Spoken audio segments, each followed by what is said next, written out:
The pronghorn is capable of reaching speeds of up to 100 kilometers per hour and maintaining a pace of around 50 kilometers per hour over several kilometers. It is the fastest land animal in North America, with no natural predators in modern nature capable of catching up to it on the open plain. Why did evolution endow this ungulate with a super powerful heart and huge lungs if it has no one to compete against? The answer lies in tough survival mechanisms that begin to operate even before the animal is born. Biological selection occurs at the stage of embryonic development. At the beginning of pregnancy, the female pronghorn carries from 3 to 8 embryos. However, the mother's body then triggers a process of internal selection. Strictly, the 2 strongest embryos survive, while the rest perish at an early stage. As shown by research from leading theriologist Bart O'Gara and the "ghosts of predators past" hypothesis by biologist John Byers, this fixed litter size of 2 forms was shaped under the pressure of predators from past eras. Nature initially preserves only those individuals that are perfectly developed. In spring, the female gives birth to twins in just a few minutes. The main factor in saving newborns during the first stage of life is the complete absence of scent. A coyote can walk half a meter from a fawn and fail to detect it. To reinforce this camouflage, immediately after giving birth, the mother thoroughly licks the offspring's fur, removing any biological traces. Cleansing prevents parasitic infections and completely erases markers that could reveal the hideout. Just 30 minutes after birth, the twins stand up on their own. The first mother's milk triggers processes of accelerated growth. After that, the fawns immediately disperse and find their own hideouts. They never lie down together. The twins hide at a considerable distance from one another, while the female moves off to feed so as not to draw attention to their hideouts. Throughout the entire first week of life, the behavior of the young pronghorn is governed by the freezing instinct. It presses itself tightly to the ground and merges with the dry grass. This inner urge is so strong that the fawn will not move even if bitten by ants or doused by icy rain. The infant stands up only a few times a day just to quickly drink milk and instantly lies back down. At this stage, immobility is its only protection against predators. However, the period of stealth does not last long, and coyotes are already combing the plain. In just a few days, the fawn will rise to its feet to demonstrate capabilities that shatter conventional standards of speed. The first days of a pronghorn's life are a rapid transformation from a hiding infant into one of the fastest developing organisms on the North American continent.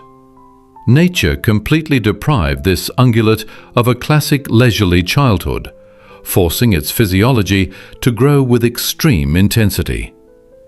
The transition from total camouflage to active movement occurs without smooth adaptation periods, as any delay in open terrain deprives the fawn of its chances for survival. Literally 30 minutes after birth, the infant's thin limbs are already capable of confidently supporting its body weight and taking its first steps.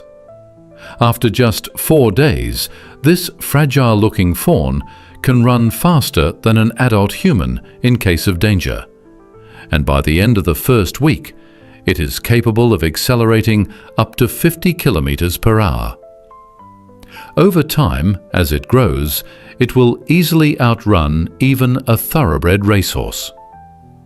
Evolution established such harsh paces for a reason. As soon as the fawn begins moving with its mother, it becomes noticeable to the main predators of the plain: coyotes, bobcats, wolves, and golden eagles, for whom young pronghorns prove to be the most vulnerable prey. Professor John Byers, in his work American Pronghorn, Social Adaptations and the Ghosts of Predators Past, describes in detail the paradox of the young animal's play behavior, which puzzled researchers for a long time. On the prairie, one can notice fawns making rapid circular sprints around their mother for hours without any apparent reason. Byers proved that these games are not just an outburst of energy, but a harsh necessity. Exertion at an early stage stimulates the development of internal organs. It increases lung volume and strengthens the heart muscle, preparing the circulatory system for future extreme running, which in adult life will become the primary guarantee of salvation. In parallel with the development of the musculoskeletal system, the entire digestive system undergoes restructuring. As biologists Bart O'Gara and Jim Yoakum point out, nutritious mother's milk allows the young to completely transition to foraging as early as 4 months after birth. Sexual maturity in young females occurs by their second autumn of life, at around 1.5 years of age. Males are ready to breed slightly earlier, by their first year.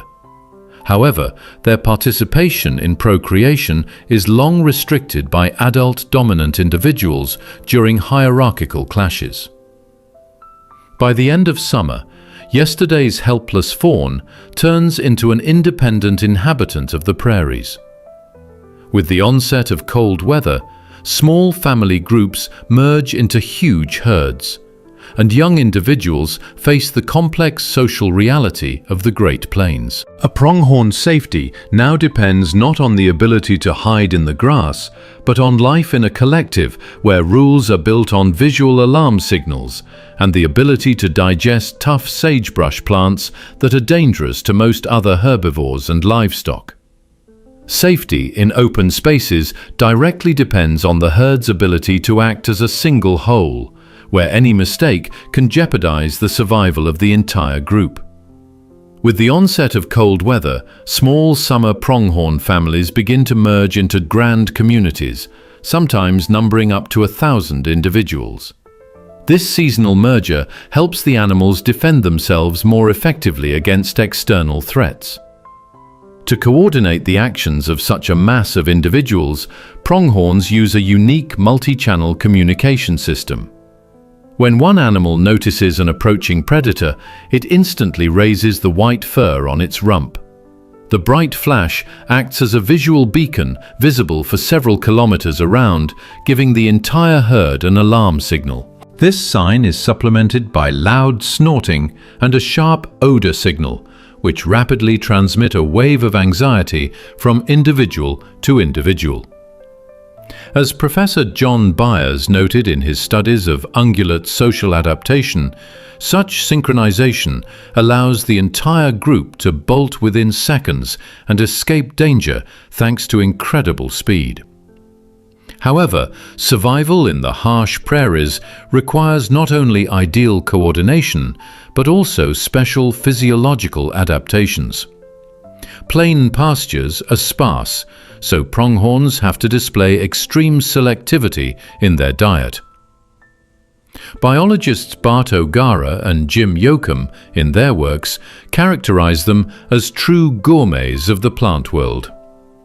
The animals are in constant motion, carefully selecting only the most nutritious young shoots of shrubs, sagebrush, and herbs.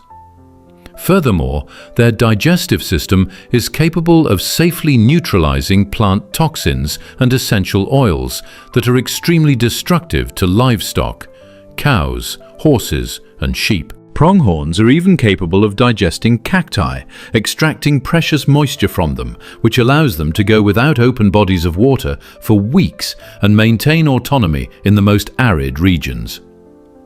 Such collective mutual support and dietary independence allow pronghorns to minimize internal friction throughout most of the year. But this world changes when the mating season begins. With the arrival of autumn, the Great Plains transform into an arena for one of the most grueling and paradoxical mating marathons in the wild. The signal for the start of this period is a sharp change in male behavior, as they instantly lose their former collective peacefulness and begin fiercely dividing territory. Mature males actively form harems, the size of which ranges from 2 to 12 females, depending on the activity and status of the leader. The space of the plain is filled with specific sounds. The animals make a characteristic snort when meeting competitors or when danger approaches. When two contenders of equal strength meet on the same territory, matters escalate to direct clashes. They approach each other with heads lowered low and inflict rapid, dangerous blows. In their fundamental monograph, Pronghorn, Ecology and Management, zoologists Bart O'Gara and Jim Yoakum point out that, unlike many other ungulates, a pronghorn's horns, with their sharp tips and pronged tines, do not interlock in a safe lock. Because of this, their tournament bouts are among the harshest and riskiest in the wild. Powerful blows to the neck or body often lead to serious damage, and a noticeable portion of mature males sustain severe injuries in the very heat of the season. However, victory over a rival is only half the battle, as the final say in procreation always belongs to the females, whose behavior is subject to the strict laws of evolutionary selection. Instead of passively submitting to the winner, the female provokes the male into an exhausting chase. She runs from one contender to another, forcing the leader to pursue her across the endless steppe at the limit of his physical capabilities. Professor John Byers, during long-term field observations of ungulate reproductive strategies, recorded that this rapid run is a key element of natural selection. Through this behavior, the female tests the partner's speed, endurance, and overall physical condition. A male who is weak or exhausted by previous fights simply cannot maintain the set pace and loses the chance to pass his genes to the next generation. As soon as the mating season ends and the hormonal surge subsides, a process occurs in the pronghorn's body that has no equivalent among other ungulates. Under the influence of internal changes, pronghorns completely shed the outer keratin sheath of their horns. The old sheath gradually peels away from the bone core and falls off. At the same time, the bone core is never left without protection. Beneath the old sheath, a new, soft keratin layer has already formed, which quickly hardens. This unique annual renewal cycle concludes the breeding period, putting the animals into a state of maximum energy conservation. Exhausted by continuous clashes and sprints, pronghorns enter winter at the limit of their strength. Ahead lies their harshest test of the year, where man-made barriers will arise in the path of the multi-kilometer nomadic stream, capable of completely neutralizing their phenomenal speed advantage and turning migration into a dangerous trap. With the arrival of the first severe frosts, the ideal evolutionary mechanism encounters a threat that is capable of undoing its long-standing superiority. Ordinary thin wire, stretched by humans across the snow-covered prairie, turns into an almost impassable wall for the fastest creature in the Western Hemisphere. Winter dictates harsh conditions to pronghorns, forcing the herd to leave its familiar grounds and embark on one of the longest land journeys on the American continent. The Great Migration of these animals covers a distance of over 240 kilometers, stretching between river basins and the national parks of Wyoming. This large-scale population shift is driven not merely by the search for fresh forage, but by harsh necessity.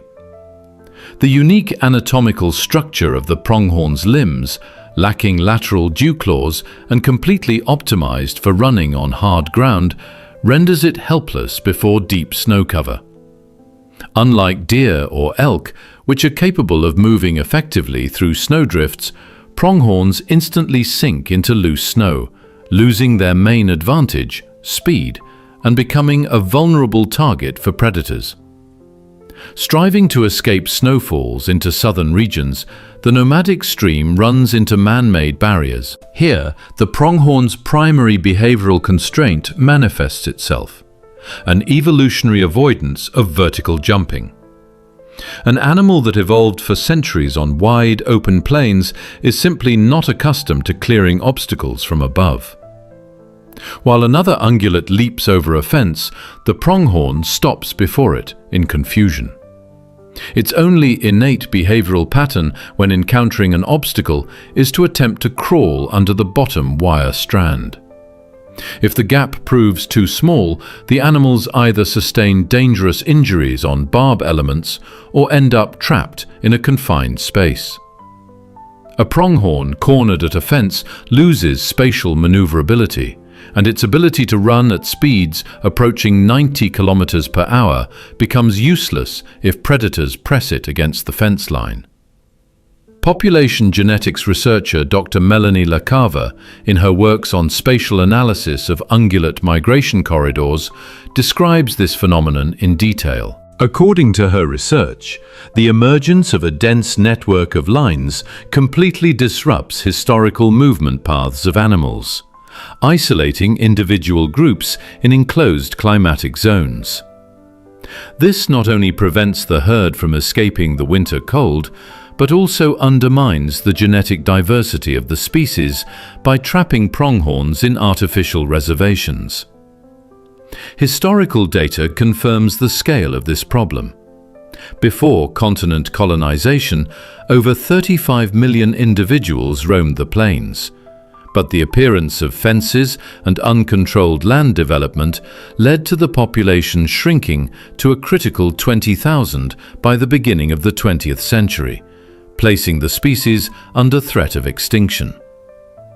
Every winter of that period became a severe ordeal, proving critical for entire herds stranded at metal lines without access to food.